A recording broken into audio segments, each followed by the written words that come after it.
का इतिहास केवल युद्धों, क्रांतियों और सत्ता परिवर्तन की किताब नहीं होता, बल्कि वो उन लोगों की अधूरी कहानियों से भी बनता है जो इन उथल-पुथल के बीच अपना सब कुछ खो देते हैं। ईरान की राजकुमारी लैला पहलवी भी उन्हीं चेहरों में से एक थीं, जिन्होंने शाही वैभव के शिखर से निर्वासन की खामोशी तक का सफर बहुत कम उम्र में देख लिया। महलों में जन्म, लेकिन नियति में बिछड़न। 27 मार्च 1970 को तेहरान के शाही महल में जन्मी लैला पहलवी ईरान के आखिरी शाह मोहम्मद रजा पहलवी और महारानी फराह पहलवी की सबसे छोटी संतान थीं। उनके जन्म के साथ ही महल में जश्न मनाया गया। सुनहरी दीवारें, रेशमी पर्दे, निजी शिक्षक और हर सुविधा, सब कुछ उनके इंतजार में था। लैला का बचपन एक सुरक्षित और सुसंस्कृत वातावरण में बीता। उन्हें फारसी इतिहास, कला और परंपराओं से जोड़ा गया, लेकिन साथ ही पश्चिमी शिक्षा और आधुनिक सोच का भी समावेश था। शाही परिवार ईरान को आधुनिक राष्ट्र बनाने की कोशिश कर रहा था और उसका असर बच्चों की परवरिश में भी दिखता था। हालांकि परिवार के करीबियों के अनुसार लैला बाकी शाही बच्चों से अलग थीं। वो शांत, संवेदनशील और भावुक स्वभाव की थीं। भीड़-भाड़ और शानो-शौकत के बीच भी उन्हें अकेले रहना पसंद था। वो अपने माता-पिता और भाई-बहनों से गहरे तौर पर जुड़ी हुई थीं। लेकिन इतिहास को भावनाओं से कोई मतलब नहीं होता। 1979 की क्रांति, जब सब कुछ बदल गया। 1979 में ईरान की इस्लामिक क्रांति ने पूरे देश की दिशा बदल दी। शाह के खिलाफ बढ़ते विरोध, सड़कों पर प्रदर्शन और सत्ता परिवर्तन की आंधी ने पहलवी राजवंश की जड़ें हिला दी।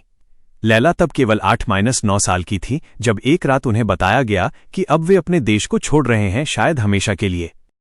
तेहरान का महल, बचपन की गलियां, अपना देश, सब पीछे छूट गया। परिवार पहले मिस्र गया, फिर मोरक्को, बहामास, मैक्सिको और आखिरकार अमेरिका। ये सफर सिर्फ देशों का नहीं था, बल्कि पहचान के टूटने का था। एक राजकुमारी अब निर्वासित शरणार्थी बन चुकी थी। पिता की मौत और टूटती दुनिया। 1980 में निर्वासन के दौरान शाह मोहम्मद रजा पहलवी का निधन हो गया। लैला उस समय सिर्फ 10 साल की थीं। पिता की मौत ने उनके जीवन में गहरा खालीपन छोड़ दिया। वो व्यक्ति जो उनके लिए सुरक्षा और स्थिरता का प्रतीक था, हमेशा के लिए चला गया। इसके बाद महारानी फराह ने बच्चों को संभालने की पूरी कोशिश की, लेकिन निर्वासन की जिंदगी आसान नहीं थी। न तो अपना देश था, न पहचान, और न ही भविष्य की कोई स्पष्ट दिशा। पढ़ाई, मॉडलिंग और भीतर का संघर्ष। लैला ने अमेरिका के प्रतिष्ठित ब्राउन यूनिवर्सिटी से पढ़ाई की। बाहर से देखने पर सब कुछ सामान्य लगता था, अच्छी शिक्षा, सुंदरता और अंतर्राष्ट्रीय पहचान। बाद में उन्होंने फैशन की दुनिया में कदम रखा और एक मॉडल के रूप में काम करने लगीं। लेकिन यह चमक दमक केवल बाहरी थी। अंदर ही अंदर लैला अवसाद, अकेलेपन और पहचान के संकट से जूझ रही थीं। उन्हें खाने की बीमारी, एनोरेक्सिया और डिप्रेशन की समस्या होने लगी। राजकुमारी होने के बावजूद वो खुद को दुनिया में कहीं फिट नहीं पा रही थीं। वो ईरान लौटना चाहती थीं, लेकिन राजनीतिक हालात ने इसकी इजाजत नहीं दी। उनका अपना देश उनसे छिन चुका था। होटल के कमरे और खामोशी। जिंदगी के आखिरी सालों में लैला पहलवी अक्सर यूरोप और अमेरिका के होटलों में रहती थीं। स्थायी घर की जगह अस्थायी कमरे, जैसे उनकी जिंदगी भी अस्थायी हो गई हो।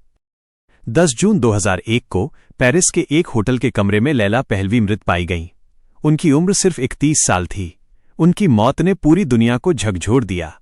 एक ऐसी राजकुमारी जिसके पास सब कुछ था, फिर भी वो जिंदगी की जंग हार गई। एक राजवंश, एक पीढ़ी और एक सबक। लैला पहलवी की कहानी केवल एक शाही परिवार की त्रासदी नहीं है। ये उस पीढ़ी की कहानी है जिसने अपने देश का अंत, अपनी पहचान का विघटन और निर्वासन की पीड़ा देखी। उनका जीवन हमें ये याद दिलाता है कि सत्ता और वैभव स्थायी नहीं होते।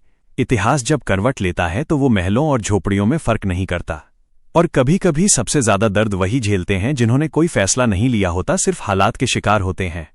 लैला पहलवी आज इतिहास के पन्नों में एक उदास लेकिन जरूरी याद की तरह दर्ज है, एक निर्वासित राजकुमारी जिसकी खामोशी